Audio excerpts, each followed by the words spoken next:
I love wrestling. This I know. It's the O Wrestling Podcast. I'm your host, CW, and today we're talking about wrestling tropes. Thank you so much for listening.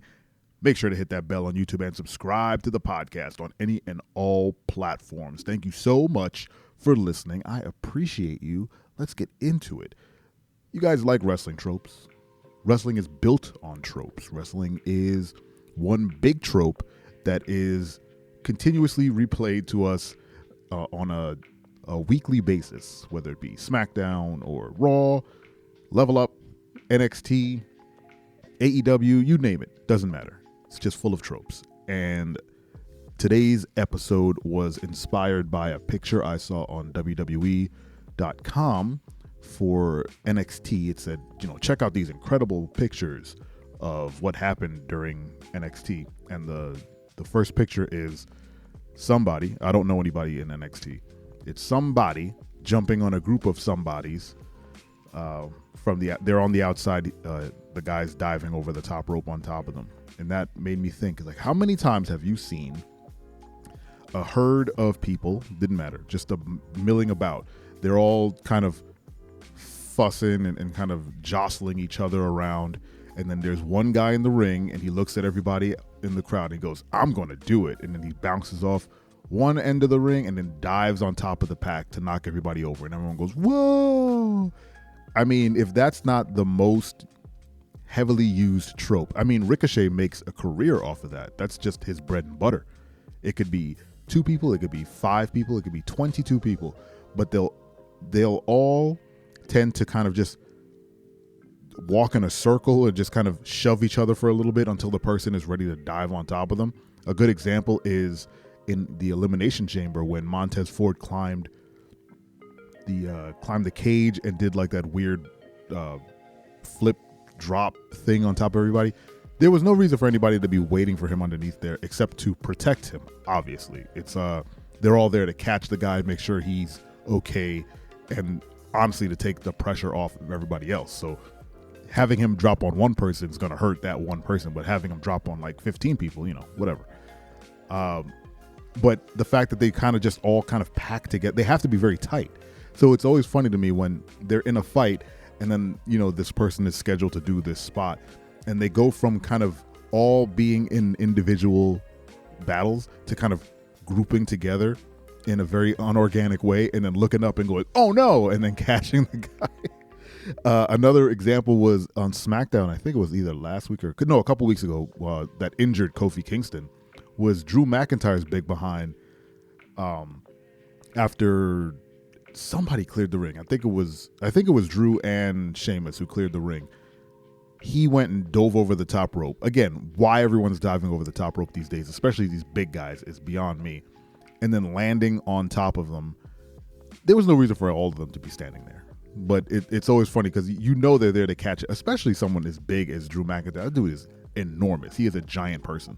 And that's why Kofi Kingston is injured right now, because his giant body landed on Kofi and Kofi twisted his ankle. Something fierce. I think he's out for like 5 weeks. He's going to miss Mania. It's going to be another Mania without a New Day. Another Mania? I didn't watch last Mania. Was New Day there? Anyway, that's a great weird wrestling trope that just sort of unorganically happens. Unorganically, organically. They're meant to do it, but it always happens. Another great trope that came to mind while, half researching this episode was referees. Referees are one of they're the lifeblood of the match. You don't necessarily see them until you're supposed to. You're supposed to be paying attention to the match, not the ref. The ref kind of just gets out of the way, but they're calling the match. They're, telling them what's going on. They're checking on the combatants. They're checking on the wrestlers whenever they do a spot and they make sure they're not hurt.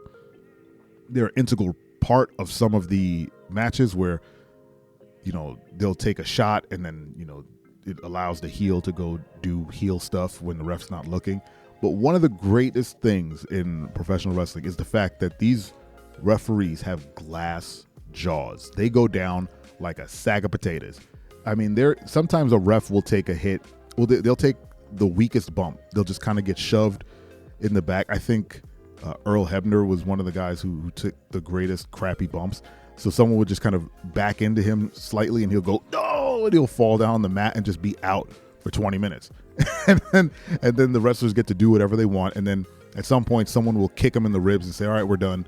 And he'll go, he'll just come to like, oh my God, what happened? These behemoths just ran into me. It's like, he barely touched you. You're fine. And the best part is like, it feels like there's like a herd or a herd. That's my word of the day. Herd. Look that word up.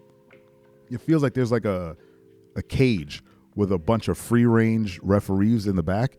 So whenever one goes down, they'll just open the cage and someone will come sprinting out. They're like, I got it. It's like a weird AI. It's like, I have to go referee this match. Just sprint out to the ring. Oh, I love the refs. They if you really, really think about it, they have such a thankless job of like making sure everyone's all right, kind of help call the match, give people vital information that they need, call weird spots. They do it all. But yeah, the glass jaw thing is hilarious. Especially, I don't know if it happens so often these days. Well, let me not generalize. I'm sure it happens all the time. But a lot of the refs these days are a lot bigger. They're not as old and frail as an Earl Hebner or even a Teddy Long back in the day. Some of the refs, they fight back now, which I think is interesting. But this really came to mind when Drew McIntyre faced Sheamus a week ago at SmackDown or whatever. I'm always dating my episodes.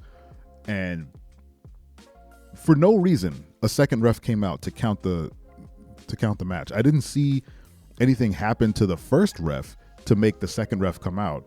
But yeah, I think Sheamus went to go pin LA Knight and Drew went to pin Xavier Woods, or I might have those backwards. But for no reason at all, a second ref just sprinted out to the ring. And I was like, the first ref isn't even hurt.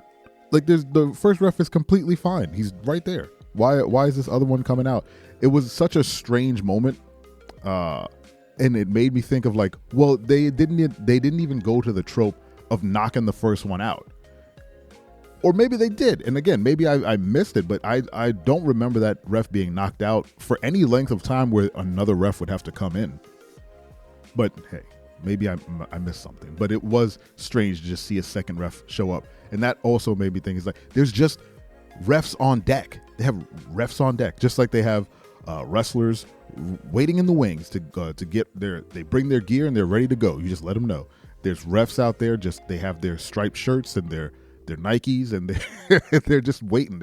They're right in their gorilla position, and Triple H has his hand on their shoulders. He's just like, it's your time, man. If that ref goes down, you're going out there. It's like old football movies where you're like, oh, the star quarterback goes down. Who's going to take his place? It's like, oh man, it's the young rookie is going to run out on the field and score 15 touchdowns. Like this rookie ref finally got his spot when the veteran ref got slightly nudged and completely knocked unconscious. He's gonna run out there and ref this match to the best of his ability. He's gonna save the day. I think it's freaking hilarious. And one of my favorite tropes, and this is gonna end off the episode, is less of a trope. No, it's a trope. It's the idea that people have beef in wrestling, right? And they get in the ring and they're going to talk trash to one another. They're in each other's face. They're just like, they're fuming. They're ready to go. They're ready to, if the slightest nudge, the wrong word will get them to incite a fight. And as they're staring in each other's eyes, someone slowly raises a mic to their mouth to speak into the mic, which I always find hilarious. It is such a shattering of your reality. You're like, just talk to them. But it's like, oh yeah, we have to hear it. So they have to bring a mic to their mouth to say something weird to someone that they're standing a foot and a half in front of. It's hilarious. What are your favorite wrestling tropes? Let me know in the comments. I want to hear them, and we'll keep doing these. There's a million of them, so we can keep doing these episodes forever. Thank you so much for listening, and don't you ever forget, I'm your friend, but if I ever see you in the ring, I can beat you. Don't you know? Yeah, yeah, yeah.